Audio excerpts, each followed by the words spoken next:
Welcome to the Land House channel. I'm Seth. You may have noticed the past couple of months I've done a lot of review videos, and that's because I am paying for this 20 by 30 shop. This is where all of my creative juices have been going, and I thought I would do an update here on Land House as you've not seen this build at all because it's located over on my Seth Craft Workshop channel. So let's go ahead and take a tour of this real quick, and then I want to talk to you also about the garden space that I have and the solar panels that are going up here on the hill. So stay tuned to the end of the video to find out more information on those other things. So if you want to watch the step-by-step build of this 20 by 30 filming studio / workshop space, I'll have a link to the Seth Craft channel in the description down below. So, yep, I started building the retaining wall over here, which is made out of tires. What was that? April, maybe? So that was completed and looking nice. And then I have been working on this ever since. So there's going to be a front porch over on this side to get up into the building. Got my windows in, got metal roof up on the top, and had to use skids and the paver stones up under there, and it's done so well. So let's go ahead and step inside here. Well, let's go on the outside first. Save that for a minute. So I've got 3 windows on the building. One is over here. The other one we just saw on that front side. And you can see, as far as orientation goes, house is up over there, and here is the four-wheeler shed. And so we've got that window is in. Don't have doors in yet. And then if we step over here, we can see the third and final window. Just right over here. All right, so outside is pretty basic. There's actually going to be a connecting room eventually that will connect that shop over there to this one over here. It won't be insulated or as nice as the actual shop, but I'll be able to store all kinds of stuff in this space in between. All right, let's go over here and step inside this way. All right, stepping through the double door here. On this side is going to be a filming location for doing electronics, batteries, inverters, charge controllers, and that type of thing. And so I'll have a workbench over here, and then I'll have wall space where I can hang one of these giant inverters or batteries on the wall and do a better job at reviewing them. So that's what this corner is over here. Now at the 8-foot tall mark, there's going to be a shelf going most of the way around this building for storage purposes. Now over here on this side is going to be where I'm doing a lot of my woodworking stuff. So I'll have a place for my table saw and chop saw, and then over there I'll probably have a location for some CNC machines, and it's going to be kind of the sawdust area of the shop. Hopefully I can do some dust extraction and not have an issue with that. You can see I'm getting the power installed. That's going well. I've got all that coming over here to this large utility closet, and that's because I'm going to have more space in here for off-grid batteries and inverters and charge controller and that kind of thing. Should be fun. I'm going to have a dual system in there. So for instance, this switch right here will have lights up here, but I'll also, and that'll be on a separate circuit or a separate power station, but over here I'll have lights for filming with, and that'll be those switches over there on that wall. So if we step into this room over here, it's going to be an office space, and I'll have room in here to film things that need to be, I guess, close up maybe, not so much woodworking or electronics, just all the other things. If you stayed with the channel very long, you know that I started a channel called Tools, Tech, and Gear, and I'm also going to be doing some of the filming for that channel in here as well. And then over here in this side will be kind of a production area. I'll be able to do laser engravers and 3D printers, and so this space will have air extraction going outside, and I'll have lots of outlets in here. So what I'll probably do is have kind of a shipping boxing area on this wall over here with some tall shelves for storage of product. And then, well, you'll learn more about the products I've got designed and ready to create here pretty soon. But I'll have a wall where I can have permanent setup lasers, and then I'll have space in another area to have the test units just for filming purposes. So, all right, that's pretty much what we got here. So this door right here will open up into that other building, which will connect over to the four-wheeler shop and give me more storage space for whatever I need to store. Probably wood material, since I can't store it all in here. But all right, there we go. As you saw, I have a large utility closet in there, and that's going to house the stack of batteries with inverter and charge controller. But I'm going to have two systems in there, and both of those will have a good bit of space requirement.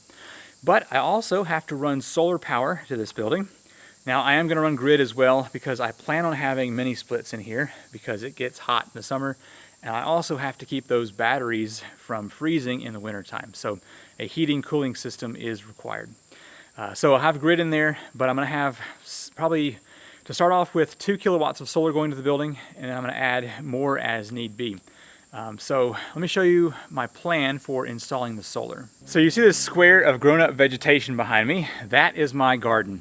I sat back and thought for a minute, what have I actually gained from this garden? We planted some sunflowers, we've gotten a handful of blueberries, we've probably gotten a gallon of raspberries, and a couple of cantaloupe out of there. So if you consider the garden space and what I have pulled out of there, it's like $10 worth of food. So I'm going to take it down. It takes up a lot of space, and I've not had time, and I probably won't have time for years to actually spend what I need to in there to make it a real garden. So I'm going to pull those 4x4 posts out of the garden, and I'm going to use it up here on the hill to be my solar panel mounts. Now, if you've watched the channel, you know that I have built several solar panel mounts in the past, and they have worked flawlessly. I've pulled almost 2 megawatts out of the panels behind the house to feed the house with my off-grid system. And so I'm going to use those 4x4s up here on this hill to mount solar to come back down. So let's take a tour up here, and you can check out that area and what I have planned for it. So for reference, where we're about to step up to, here is the four-wheeler shed, and there is the new filming studio. There's the tire wall, and we'll be stepping up here. This is actually my septic lines. So about where, well, let me give you an idea here. So see that tree right there? That actually is in line with where my drain field is. So it's up that way about 15-20 feet is where the first one starts. It's kind of a little hump there, you might be able to see it. So I can't dig down in that area. But what I'm planning on doing is going up into the woods and digging or pulling those trees out. Then I can put my fence posts in there. So anyway, that's your reference. Let's go ahead and step over here real quick. Okay, so once again, that tree kind of marks where the line starts right here and goes up in there. And then the other one is about where I'm standing here. So there's about 20-25 feet right there. A little less right over there. But so if we step over here to where the panels will go, I've already got one mount back here that is resting on top of the ground, and the back ones are sunk down. So my goal is to cut into here and pull out probably 20 or 30 feet of these trees. Now these are all tulip poplar. Well, not all of them, most of them though. And the tulip poplar leaf looks like this right here. They grow about 6 feet a year for their first couple of years, but the problem is these are so tightly packed.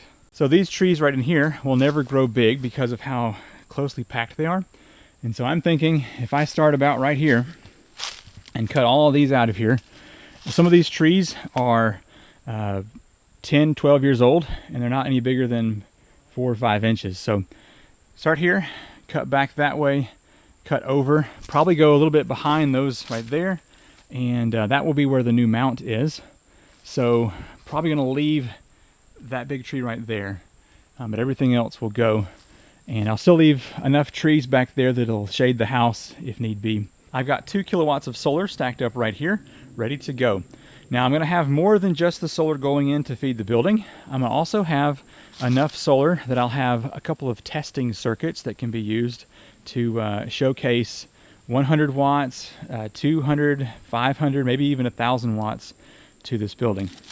So the 4 panels over here are actually going down to the four-wheeler shed, and I've got 500 watts feeding the building and then a 500 watt test circuit. So I'll actually be pulling off the 500 watt test circuit and feeding it down here instead of going over to this one. And then I'll have to get more panels for feeding the building. I'm looking forward to this overgrown patch of vegetation to be gone so that I can start mowing that and have a prettier looking front yard, because it is definitely an eyesore in its current state. But I've got, what, 1, 2, 3, 4, 5, 6, 7, 8, 9, 11, I think, 11 4x4s, and that should be pretty much all I need for this first solar mount.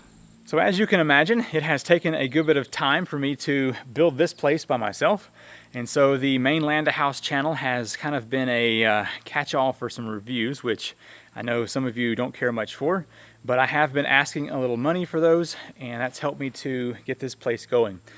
So in the future, I hope to get back to just doing ram pumps and hydro videos on the Land House channel. I have actually started a new channel that will be my focus for electronic devices, and so you won't have to watch those on Land House unless it's something really big like a nice inverter or battery system. But I won't mention that channel's name yet because it has no content and it's not quite ready there. So I just wanted to mention to you that I have been doing reviews, and I know that, and it is paying for this place. So I appreciate you watching those and giving feedback as you see fit. I'm Seth with Land House, and I will see you in the next video, and we will get back to doing some more fun content. All right, bye.